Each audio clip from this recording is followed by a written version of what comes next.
Salute, y'all. OG Dad's podcast, episode 3. Man, King Freedom here. Trey here. What's up, everybody? Listen, man, we here. First and foremost, salute. And we want to give acknowledgement to the fans, the people that are watching. Mm-hmm.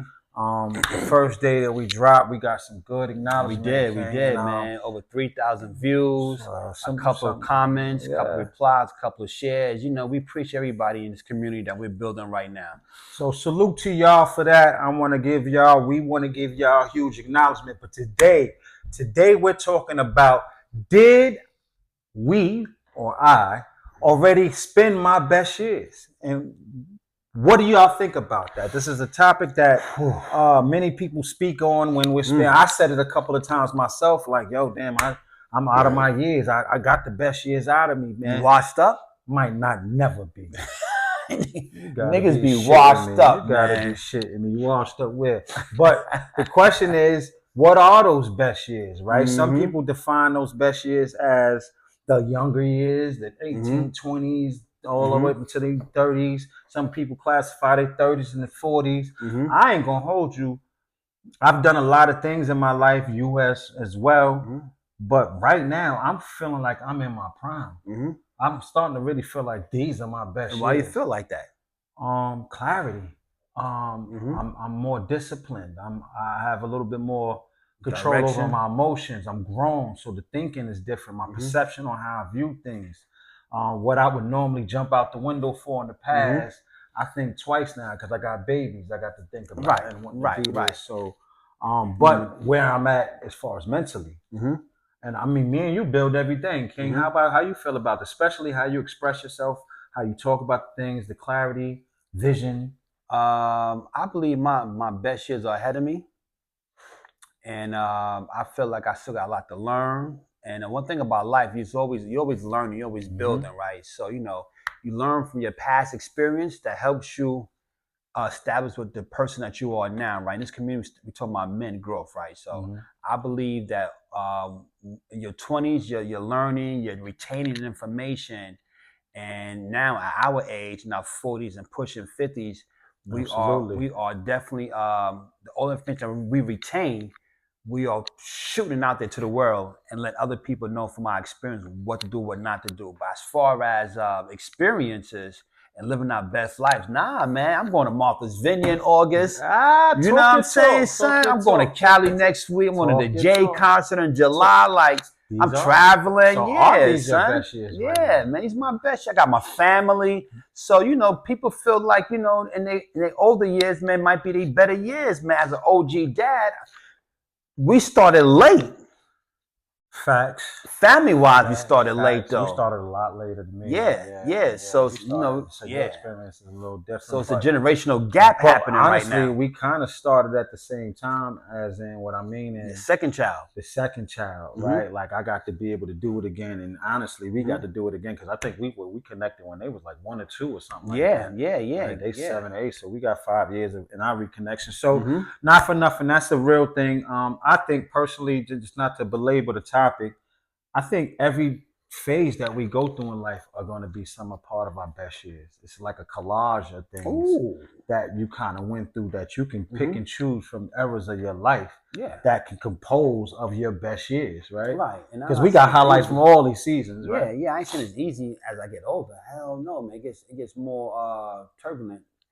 But at the same time, like you said, though, man, you know, you pick from different parts of your life and you see which moment in your life that you like the most.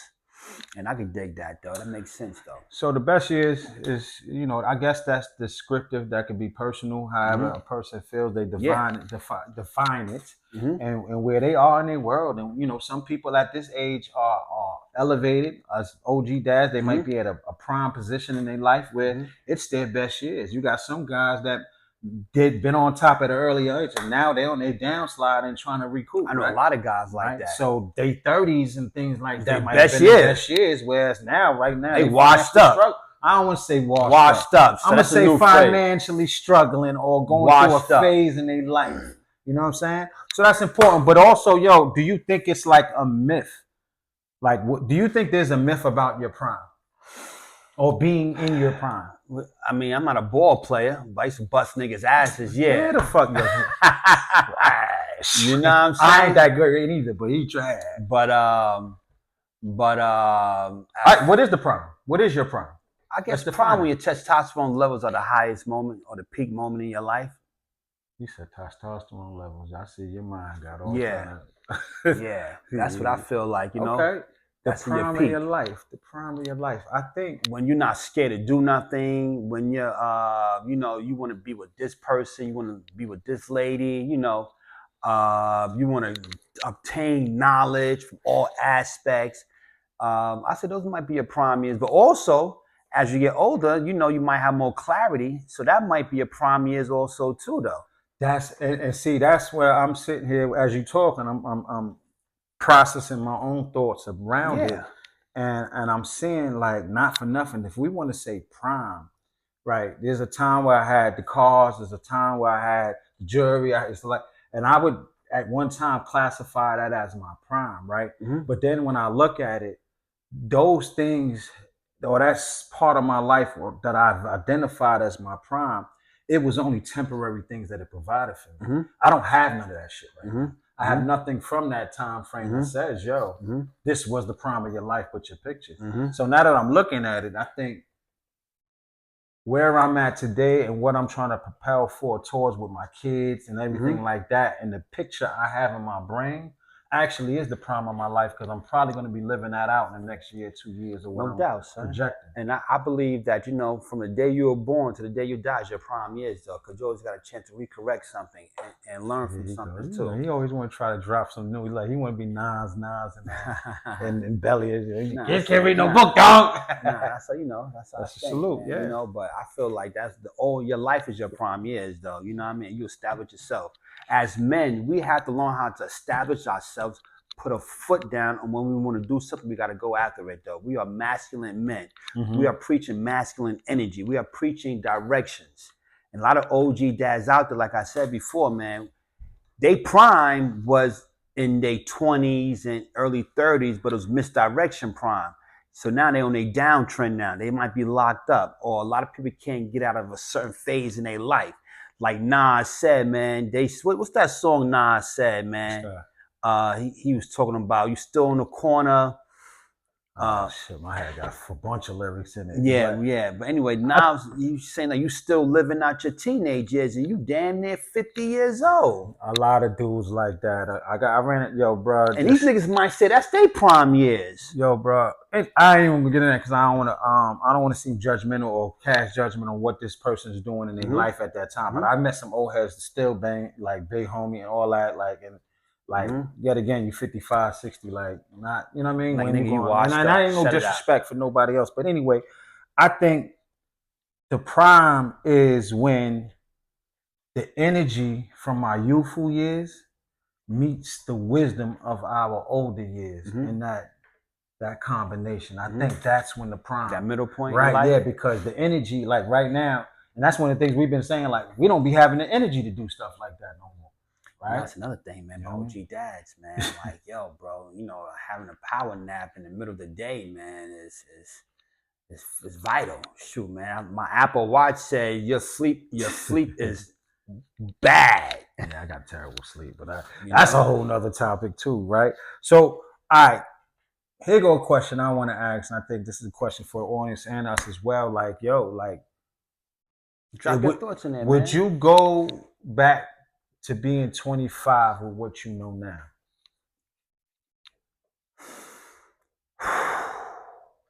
No, and it's not a yes or nay answer, right? Because a lot of people might say, I'll definitely go back. But then, you know, the world is still the same, right? And you have infinite knowledge, right? Basically, right?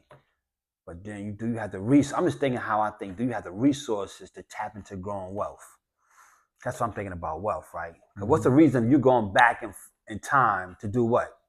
And I think that's the principle, right? Because yet again, sometimes we have to remember the things that we go through in life allows us to be where we're at today. We had to go through that to experience that for whatever it is that we're gonna go through or whatever's coming to the table from that. So if I would say, would I go back 25? Would I go back with what I know now, 25? Absolutely, because I don't want to go through the consequences or the the trials and tribulations that came with learning the experience. So of course, the easy way out, but I think going through those experiences is what makes me who I am today and the decisions I make. Well, if I was to go back at the time, I would definitely would want to take some of my money with me and put some money on Apple, some those are great. Anthropic, some Bitcoins. Right. We would definitely go back and like invest. That would be the only reason why to get But more rich. If you did go back to 25, now this just dawned on me right now. Like, say for instance, I said, with everything I know now, take me back to 25, right? That means that takes me back to 25. There's no Nay, there's no Carter. But you know it's coming, right? Though. Right, like, but it might not be Nay, it might not be Carter, it might not be Carter's mom, it might not be Nay's mom, it might not be those things, right? If I go back 25 years with the experience I know now, that means my choice of women is different. That means the environments I'm placing myself in is going to be different. Now, will the outcome of the results be greater? Absolutely, but I don't think it would have my daughter, my actual daughter and son in it. For me, man, I think I made a lot of right choices when it comes to pertaining to women and relationships, right? Like, I had my kids late for a reason, and I still would choose my wife, right? Like, like I would make sure I go down that same path to meet her. I would do everything exactly the same to meet her, the same exact time I saw her. So that's what having that's what going back and still having the sight forward to be able to do that, right? Like, so I don't know, man. So I met my wife in LA. Yeah, I met my wife in LA. I was at the All-Star Weekend, and I would definitely do everything the exact same way that I did to meet her. Honestly speaking, I would love to go back to erase some of the stuff that my daughter had went through, like not for nothing, because of where I was in my life mother? and my decision. We had another one. If I go back and saying I could go back now with the knowledge I have now to 25, and you still had your daughter, I probably wouldn't have the same baby. I know I wouldn't have the same brother mother, but I wouldn't have the same daughter either. Right. So that's the piece I'm trying to say. But I definitely wouldn't do that because I would be in a different mindset intellectually, as far as age wise or intellectual thinking, decision making would have been totally different at 25 if I could take what I know now. So I don't think anything would be the same. I don't even think we would be sitting here having this conversation right now. Yeah, I feel you. So, yeah, no doubt. I don't know. Not just something we want to rap about. How y'all feel about it though? Let us know. Let us know how y'all think. In the comment section. Just let us know. So forget that, man. In those time frames, we also deal with a lot that we go through, and what we experiences gives us lessons. But in the same times, as we think back, the lessons also kind of give us some kind of regret. Right? What do you feel about that? Regrets and lessons through your experiences. As an OG dad, right? Like we talking about like on what level? Parenting or just life. Did I already spend my best time, my best years, right? So, like, is there any regrets going back? Of course, there's always gonna be regrets. There we right? go. There's always gonna be regrets, man. You know, a lot of things you wish you could have said to people. Like, for example, right? One of my regrets in life, though, I was I was 18, living home. My mother and my father, at the time, my father was still living, right? And I came home late, high one night, drunk too. I was like 17, 18, one of them years, right? Copy. And my father he said something to me, right? And I hooked off on my father. Yeah, I punched my father in the face, right?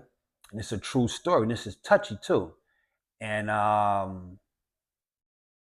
he looked at me with shock, like, "You just hit me?" And then an hour later, he died. Oh shit! Yeah, an hour later, my father died. Yeah, that shit, God dang. He died from a heart attack. Now, I'm pretty sure there's a lot of regret. There's a lot of guilt. And I missed his funeral. And blame. Wow, that's deep. How you do that? Because I got locked up. I had a warrant. I got locked up. I didn't go to his funeral. I was still going through processing. So I would say that that was definitely my biggest regret is hitting my father at the time. You know, honor thy father and thy mother, your days be longer, right? And not telling him I love him when he died, before he died, and not be able to go to his funeral, right, or the burial. And that's like really, really, really, really stuck with me to this day. That's one of the things I regret. If I had a chance to do it over again, I would not have done none of that. I would have avoided every possible. And there's no lesson in that. There's no lesson in it. There's no growth in that. It's always a lesson in my perspective. There's always a lesson. I don't see a lesson in that. The lesson in that for me would be able to. I need to know how to control my emotions. At the time, I had lack of emotional intelligence. I had lack of control. I was impulse. There's a lot of shit that go along. That comes with learning, right? Like you said, there's a lesson in it, but comes with learning. But I would have learned that anyway. So regret for me was me and my brother beefed before our last time seeing each other physically. We had a big argument. It was over some bread. We was doing something we wasn't supposed to be doing. I was going back to BK, and I was going back to Long Island at the time. Long story short, I got the call that he got hit. Matter of fact, when I got the call, he already was dead a couple of days because they didn't want to let me know right away. So I didn't find out my brother passed until the funeral, basically the day before the funeral type shit. And the regret was I didn't get to tell him I love him before he left. Yeah. So the lesson that came from that regret is anybody that I love, 9 times out of 10, I'm telling you I love you when I get off the phone with you or something like that. I'm letting it be, yo, I love you. And dudes be looking like, yo, I love King. Like, nah, I'm just telling you I love you because I love you. So that's what it is. So my lesson from that regret is to make sure that I inform and let it be known through actions as well as words that I love the person that I love. And that's many people. So. Yeah, it's one of my regrets, man. One of my regrets. That's tough, bro. That's tough. And I ain't gonna hold you. I even commend you for opening up and about that right now, because I know what that can do for somebody. Just open that. That lets me know that you've healed from that. You know what I'm saying? And yo, man, it is what it is. So let's kick it on, man. Let's talk about careers. Let's talk about relationships, and let's talk about money problems. And how does that apply to your best years in your life? Careers, money problems. I mean, they all go in sync, right? They all go in sync, right? Like, you know, about money, man, you can't get no honey, right?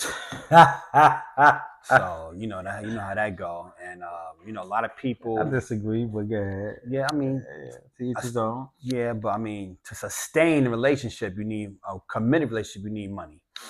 You know what I mean? And depending on what your perspective is, I got no, it's everybody's perspective. Like you need money to have a relationship. You can't be poor and you can't be broke dude with no money and tell me you got a relationship. That's a whole different topic. It's not, bro. It's not. You can't. Why would you want to be? Why would you? I don't think nobody would want to be that. Okay, right? Yeah. But that don't mean because you don't have no money, you can't have a relationship or a happy relationship. It won't be sustainable. Because some people can, the bare minimum they're okay with. That don't make them not happy in their relationship. You feel what I'm saying? The bare minimum is good, but it's not. It's not. To me, I don't think it's sustainable, man. It's not something I want. Right. But yet again, I mean, you have people who fall deeply in love, and they will sleep on a goddamn street corner with you. I get it, but is that sustainable though? I mean, it's not. Can you grow? Can you evolve as a human being? It's not idealistic. It's not. Maybe it's not the vision somebody would probably want. If it's somebody reality, I'm pretty sure there's few people that live out there. Even like, and yet again, we gotta keep in mind like perspective, environment, where we are, society, what society are deeming to us in that regards. Because yet again, if you go to another country or something like that, like somebody living in a hut raising their kids, they fine in that relationship. Well, their barter system is different than ours, though. So yet again, that means those roles take a. We talking about America living in a first world country with first world problems. You know what I'm saying? I feel like, if I go to Haiti, if I go to Jamaica or Haiti or Thailand, the cost of living is way cheaper. Like Vietnam, a lot of Americans are going to Vietnam to live though. All kind of places. Yeah, right? they're going everywhere. They're going across the globe. So in my best years, relationship didn't, and what I considered my best years at one time, relationship didn't even fucking matter. No, I agree with that. I didn't even think about whatever girl I was with. You were trying to find your way. And whatever I did, you had to deal with it, and that's what it was. And it was because of the lifestyle, right? So what I considered my better years wasn't relationship issues. Career, the career I was in wasn't a great one, so I couldn't even say that was a long lasting career. What I used to do last time, bless you, King. And money problems, there wasn't money problems as money coming in, but it created money problems. Why? Because yet again, that lifestyle or career I was in didn't sustain. What about now? Now I consider my better years. So financially, money is a problem. Mm-hmm. Money's a problem, especially with the economy today, inflation, all this stuff that's going in. It's hard to live as a single person to survive today, let alone a single person with 2 kids to survive today, let alone 2 people surviving the day without no kids. It's all difficult. Mm-hmm. So I think in today's time, if you ain't touch a certain level economically or with income, money is always going to be a problem, which of course has to drift into your relationship. And that goes back into what would you do if you went back 25 years? 25 years, what would you do? I think personally, the finance piece would have been set first. I would have done that first with what I know now. Yeah, but and then the marriage and the kids and all of that would have came later to not make these times now as difficult. But I wouldn't change. I wouldn't trade nothing else in for the world. As you know, as an OG dad, right?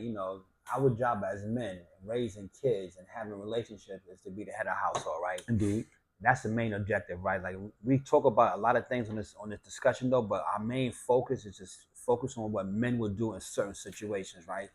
And I believe that when you have a family, right, and you holding it down, your main objective is to make sure that your household is secured, your wife is safe, and your kids are in the best possible way to achieve what they want to achieve in life, right? Indeed. And that's one of the main objectives as being OG dads. When we say OG dads, we don't mean a nigga that's 96 years old and he just old, but he have no knowledge, right? Those not an OG dad. He just old.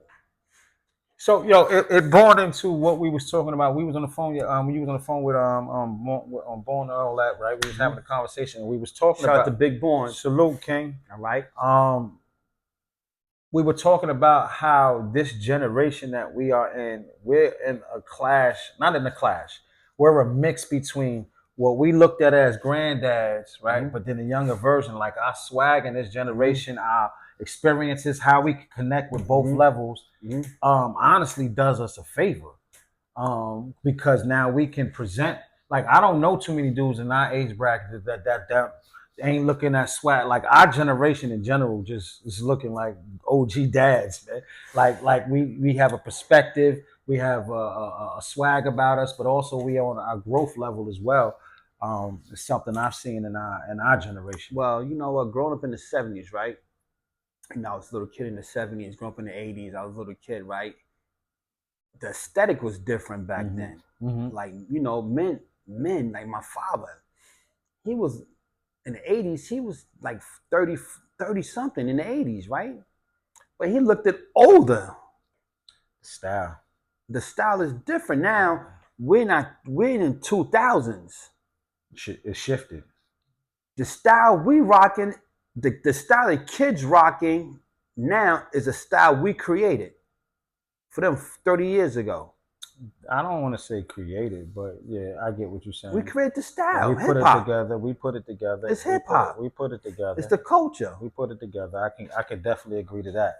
I'm looking more on the lines of, yet again, when I look at my grandpops, yet again, of course, the times is different, right? What we look at as success in our eyes, like that was successful in their eyes, but it wasn't shit in our eyes. What? Like, so for instance, if I look back to see my grandfather, my grandmother, one of the cars I remember when I was young was a Duster. right? I'm looking at the clothes now. I'm looking at the car now. Like that's some bullshit. But in that time, that was a car. Mm-hmm. It was one of the cars to have. When we look at how they dressed as our grandfather, we look like, yo, that's washed up. That was the shit in their day. Well, you know what I'm saying? You got to understand something too. You're talking about like generational gaps, right? Mm-hmm. Like, you know, my father was born 1940 something, right? Oh, that's, yeah. So, you know, people during that era, their grandparents and their parents just came out of slavery or Jim Crow. So hand-me-downs, all of that. So it was hand-me-downs, and then, you know, the reason why they used to dress like that in the early 1900s was to, you know, because the white man was going around lynching people and Jim Crow.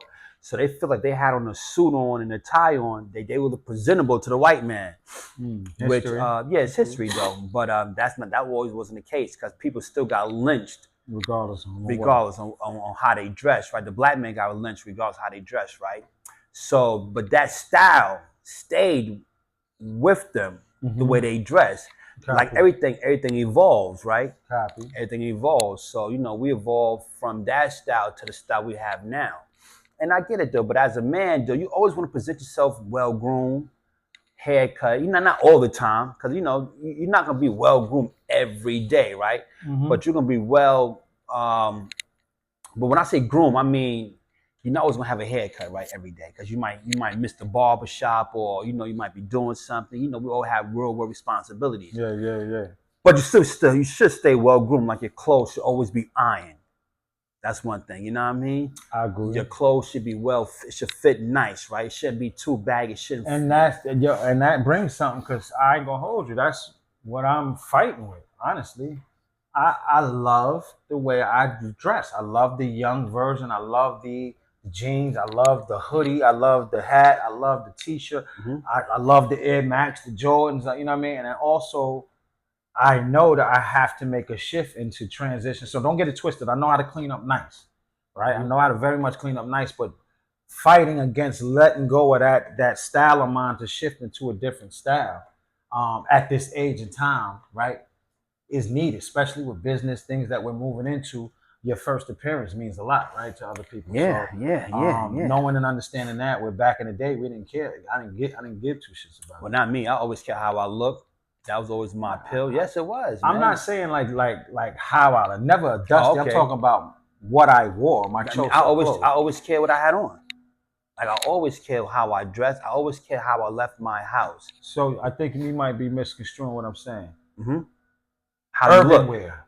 I cared what I had on. I'm not saying I didn't care. I'm saying the difference is the style of dress into the style of dressing. Okay, now. Let me reframe the word. I give a fuck what I had on, because it matched with polo to the socks to the hat and all that. It wasn't I didn't care. I'm talking about the style of dress code was there. Now I'm still holding on to that kind of style of dress code. Oh, that's what you said. Yeah. And moving forward, trying to let go. And you had to clarify, because I always care how I left the house. Yeah, we Brooklyn. It was like you can't come. Matter of fact, if you come out the house the wrong way, you getting shot at. Like, they letting you know, you come out here with that bum as you wreck. Yeah, so it's not even. Niggas gonna joke on you. Dog, come out Gary. All niggas is too much. Niggas gonna get on you. Yeah, so niggas gonna get on you. But I think that's the combination I'm making is the older version of me, because even me as a parent with Name and me as a parent with Carter, the dress code is different. I'm still have some of the dress code. It's just not as baggy. Right, the jeans are not as baggy, but I'm not doing tight. I really don't like fitted, right? Mm-hmm. Like, you know, I like fitted. It depends, you know, like the style of jean and all that. But yet again, I know I need to transition into at least the I'm not even gonna say full-fledged slacks, like button up with some jeans and I like that. You know what I'm saying? Mm-hmm. Instead of coming out like I looked in my closet, right, and I had no t-shirts for the summertime. All my clothes were really button ups and all that, and polos. Yeah, and, you know, like shift. I'm like, damn, I ain't got nothing casual to put on. My man told me the other day, said, man, I'm tired of you. I can't wait to see you in some hard bottoms, and I can't wait to see you with a nice two-piece. And I'm like, bro, that ain't me yet. I know I need to get there. I can do that when it's time, right? But I also it's still, I think it's a part of me still holding to the younger version. Like, I still like all the sneakers from our era when we were young. The sneakers. The dress code is still the same. Some of the clothes I still wear now, I ain't as materialistic.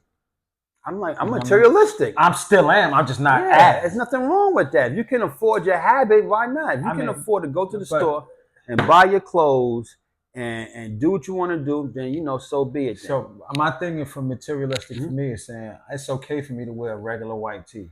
Back in the day, white materialistic. It had to be. Right. It had to have the polo on it. It had to have the boat and nautical on it. It had to wearing a regular white tee. You would consider like you ain't got no clothes. You ain't got no clothes back. Yeah, like you ain't got no. They call it labels out of town. And just call us we label whores, whatever, right? But New York, Brooklyn niggas. My kids, Brooklyn niggas, we always used to come outside, get up. Yeah. We had to be Harlem niggas. I know it's controversial. I ain't doing that. Harlem niggas is more Salute loud. To my Harlem dudes. I don't know nobody in Harlem. Salute to my Harlem. Harlem niggas was loud.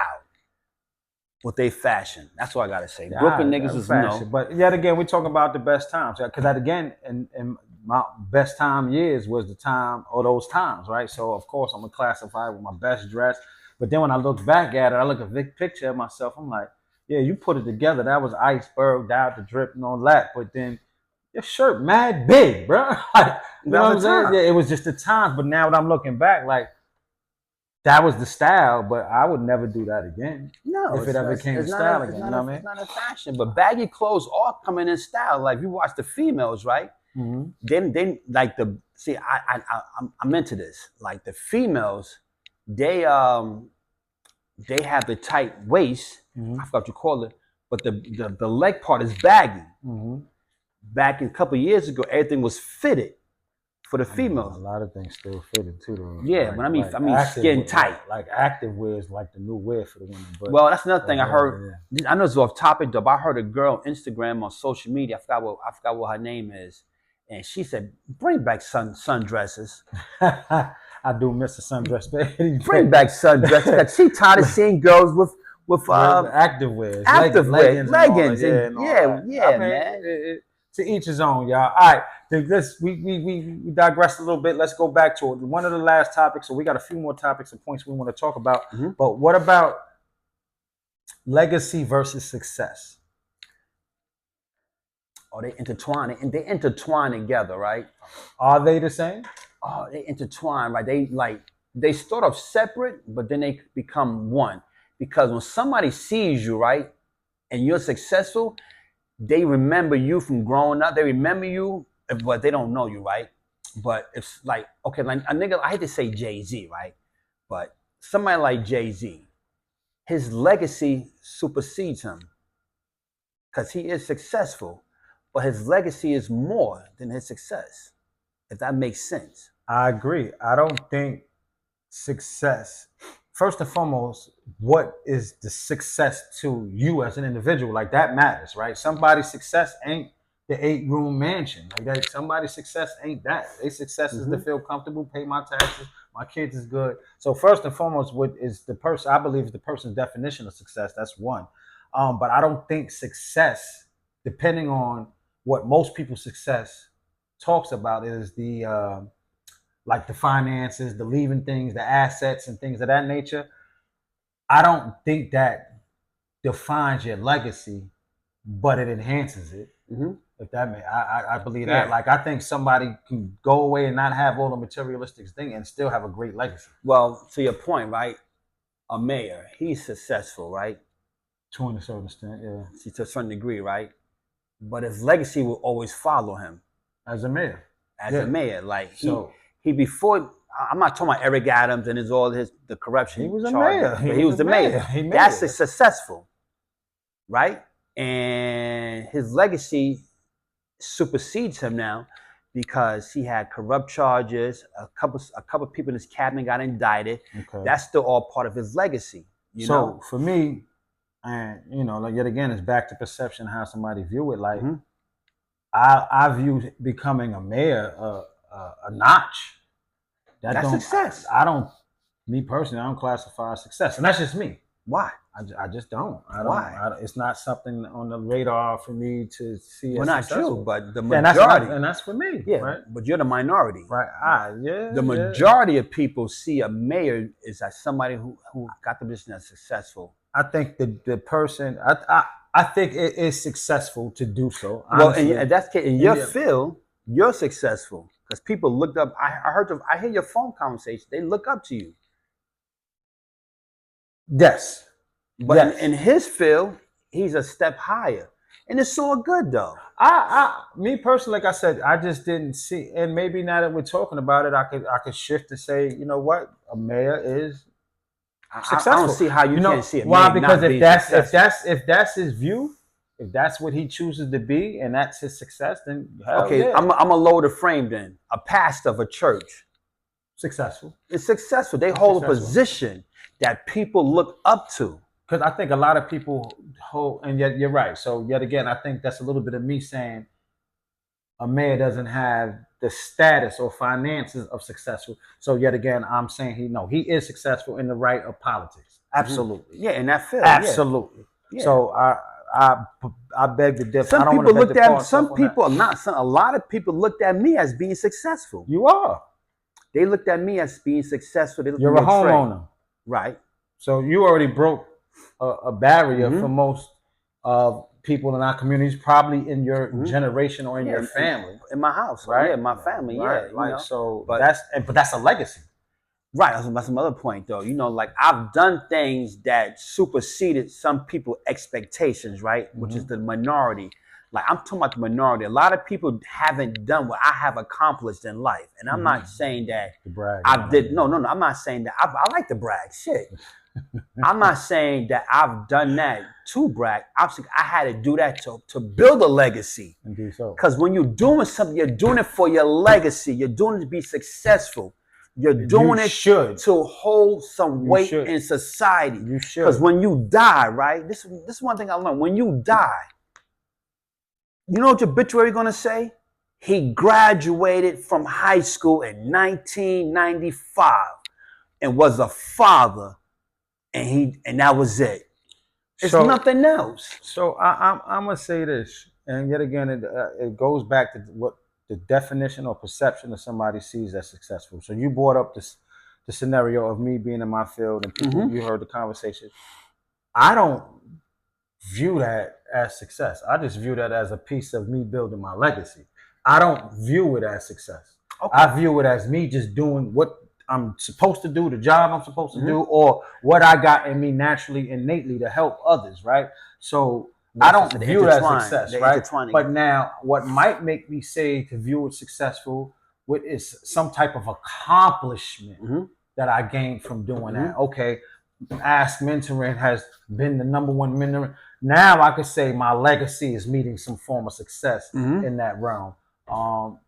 But I think, I think it's all about how you define. Well, you know what, though, some people wrote you, man. If you don't, not you personally, but people don't see themselves successful, nobody else will.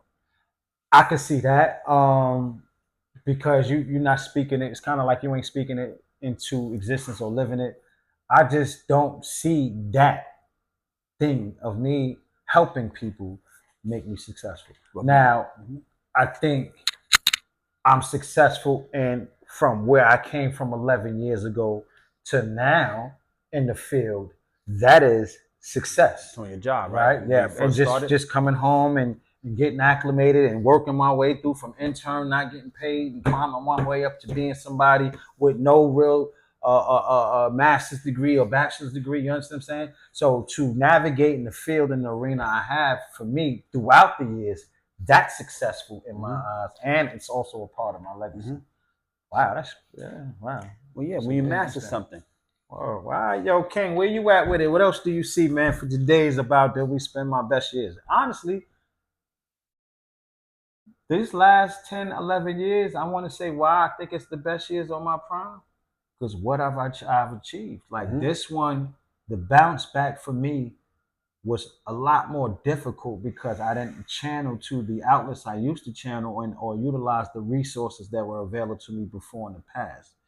So the fact that I've made it through the mud without, going to the old lifestyle that produced it, you know what I'm saying? That's successful to me, man. That's legacy, honestly. So yeah, man, I'm in the prime of my life. These are the best years, bro, because I'm producing actually. I think that's about it, man. I think we want to close. Any questions for us, for OG Dad. Salute them, put them in the Anything chat. you want to know? We're here to and we're here to deal with some dialect, man. If y'all want to have a conversation, some engagement, let's talk, man. I'm open to discussion because yet again, a part of OG Dads is we're figuring this shit out too. Right, as we work and as we go, and sometimes other people have other lessons or other ways they go about doing things that might be beneficial that we don't see at this time. So engage with us, rock with us, man. Salute. What you got to say, Trey, man? I think you said it for me though. You know, OG Dad podcast. We started this podcast, you know, for a space for men to come through and hear our thoughts about raising families and raising kids at an older age, though. Because, like I said, though, you know, we're closer to our golden years than we are from our prime years, right? Which some people say is the same thing, right? Intertwined together. So, you know, I just want to say, man, peace to everybody out there. I love the energy, man. You know, we're building something special for the OG dads out there, man. We're building an ecosystem, man. So stay tuned for a lot of other stuff that we got coming in, all right? Like, share, and subscribe. Yo, peace. Salute, man. King Freedom, we out of here. Oh, one more thing. Dads podcast. Peace to the Knicks, man. Right. Oh, yeah. 53 years in the making, baby. We did it. We ain't going to talk about it. We're going to celebrate, though. Salute y'all. Peace, man. All right, let's see what we got, King. That was long. Huh? Oh, this is still recording.